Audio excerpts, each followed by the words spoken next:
following the death in police custody of a political blogger, Albert Ojwang, whose online commentary often challenged the state institutions and highlighted issues of governance and police brutality.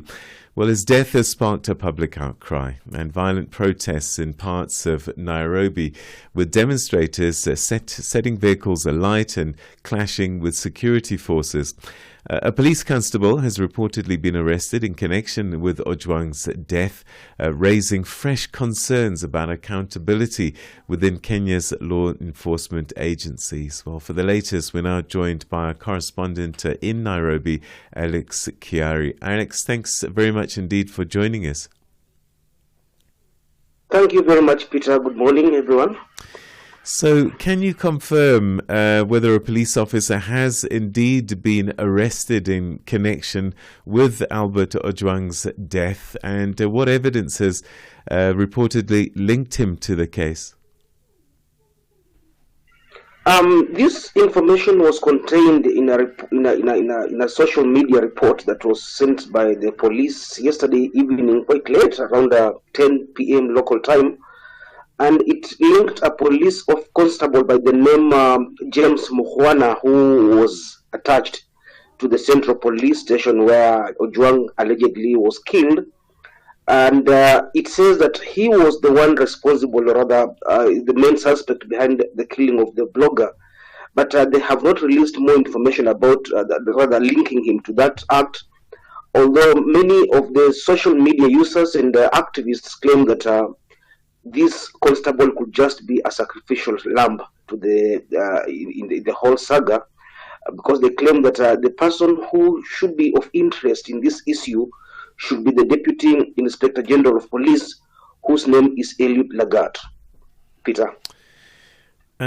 Why is the Deputy Commissioner's name coming up? Was he present? Was it his instructions? Why would they be targeting him? The Deputy Inspector General of Police is the person whose name was allegedly tarnished by a social media post which linked him to corruption allegations and said that he was collecting up to over $770,000 every month in bribes. And he is actually the one who has been confirmed to have lodged the complaint. And it is said that he could be the person who had sent the criminal investigation agencies to arrest the blogger in a place called Homa Bay, over 350 kilometers western Kenya, and later transported to Nairobi, where he arrived and was said to have been injured along the way. And it is actually also being said that,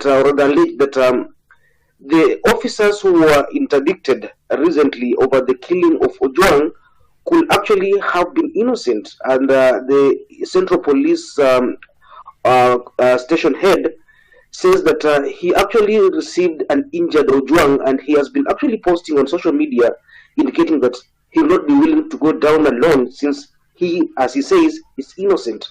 So it was actually ordered, allegedly ordered, that Ojwang be arrested by the criminal investigation agencies for the social media post, and it is said that it was actually on the orders of Lagat. And the police have been forced to backtrack their original story. I mean, they had a different version about how Ojwang died, didn't they? Yes, actually, the Inspector General of Police, Douglas Kanja, has since apologized over that. And he says that several officers have been summoned by the police oversight body. And he also added that this actually could have happened outside the police station where Ojwang is allegedly said to have been killed. So clearly there could be some deeper issues that are aggravating the whole situation here. And as IPOA goes into investigating the whole issue, it is also emerging that after the blogger was killed, some officers from the National Police headquarters arrived at the police station and took away hard disks from the CCTV cameras. And later on, as the chairman of IPOA says, these discs were formatted to hide or rather conceal the evidence over the issue of the killing of Ojwang. Peter? What has the president said about this? I mean, the police are continually being accused of excessive force, and here we're seeing somebody dying in police detention. Initially, they lie about what's happened, covering up evidence, it seems like. What has the president said? The president actually spoke about this thing on Wednesday and said that all police officers who are involved in this kind of killing are rogue elements within the force, but still activists allege that he could actually be complicit because these killings could be happening in the name of defending his regime. And also, they're also reading something different. They say that that statement is colors. It's not really capturing the mood and the situation. He is said to have just spoken about this thing to get his name out of it, but the whole blame is being laid on his government regime, owing to the fact that abductions have been happening and he's not been talking about it, and that some politicians have been defending police even following this recent human rights violations that have been happening in the country, including the recent killing of Ojwang. How have the public and political leaders been responding to the news of this death? Are we seeing broader outrage beyond Nairobi? Actually, it is more countrywide and almost going regional, but since the inclusion of the opposition leader Raila Odinga into the broad-based government, some politicians allied to his party seem to be more soft on the government, calling for the investigations to be allowed to continue without these protests. But activists have really been very, very, very hard on the government. Protesters and even those politicians allied to the former deputy president Rigathi Gachagua have also been going really hard on the government and calling out the president and his recent political friend Raila Odinga of engendering violence against activism and opposition leaders. So it is quite divided here and there. Take us through the yesterday's protests. What actually unfolded, and what kind of disruption did they cause? Massive traffic jams, business disruptions, and all activities within the city center were disrupted. Running battles between police and protesters, tear gas canisters, and actually, it is said that one food vendor was yesterday injured by live bullet, and she's now receiving treatment at the Kenyan National Hospital. But so far, it was unprecedented in the recent times. Many people did not expect protesters to come out in large numbers, and this in itself is setting pace to the first anniversary of the 2024 protests, June 2024 protests that happened last year. And it is actually expected that this could be setting pace to a bigger protest that is coming up in the next maybe 2 weeks or so. And this could actually aggravate the situation, because remember that the protests yesterday were about the killing of Ojwang. Yet it is also the same time that the budget was being read, and many have actually raised concern about the details in the budget, about the tax proposals, and also the expected high cost of living that is supposed to be actually aggravated by the whole budget that is being proposed by the state. So we could be anticipating more protests maybe in the coming days. But going into this weekend, we have not seen any plans of similar protests, because usually these protests are usually planned online, and we are not seeing any posters doing rounds on the expected protests over the weekend. But this could definitely be setting pace to more protests that are expected in the coming days. And the fact that huge numbers of protesters came out yesterday shows that the fear is gone. No more violence is going to prevent people from coming out in the streets to protest for their rights. Fearless, you say.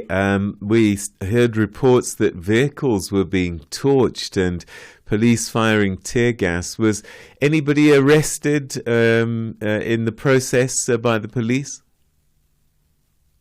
Yes, several protesters were arrested yesterday, but there's something interesting about that the torching of vehicles. According to the social media investigators, the two vehicles that were burned were actually could have been planted there by security agencies because the registration numbers of the two cars that were set ablaze yesterday are not matching what the car models that were torched. According to the posts, the two Toyota cars that were burnt yesterday is now emerging that they are not actually cars that are supposed to be in the system. The first saloon car Toyota has its registration number linked to an Isuzu truck, and then the second station wagon Toyota vehicle is actually being linked. The registration is being linked to a Toyota van. Both cars are not actually in the system because they are said to have been removed from the system after being declared a write-off in road accidents. So there could be some foul play in the whole thing, and it could actually be linked to politicians allied to the government or the state itself having planted the vehicles and set them ablaze to make the protests look like they are not as genuine as they are. They're more destructive unlike how it was being portrayed as peaceful protests. So there's some politics and back and forth about the whole thing. So we wanted to see how it will all play out as more revelations come out, Peter. So Ojwang operated mostly online. What's been the reaction on social media? And are there other activists now increasing the volume in defiance? Actually, after the protest yesterday, the social media bloggers actually became more pronounced and more aggressive. And as we anticipate for more protests in the coming days, it is going to build up in the social media platforms, especially X. And more voices are now emerging with more evidence linking the police to the recent abductions, to the killing of activists, and especially with Ojwang. More evidence is coming out as it is now emerging that actually the person who had made that offensive post had actually been arrested and put to trial on the same.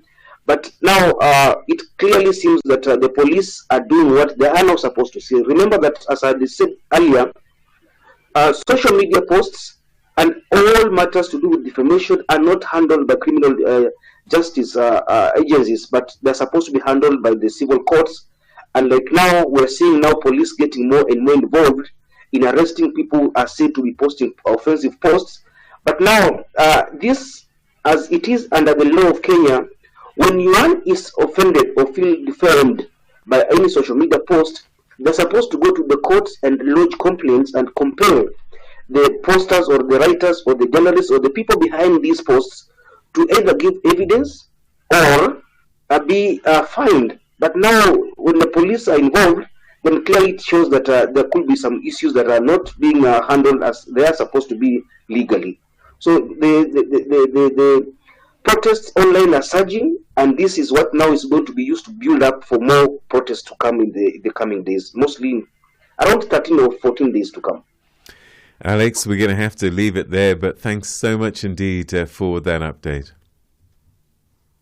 Thank you very much, Peter, and all the rest. Thank you. That's our correspondent in Nairobi, Alex Kiarrie, giving us an update on the situation following the death of this online blogger, Ojwang, who died in police custody. And the people are just not having it.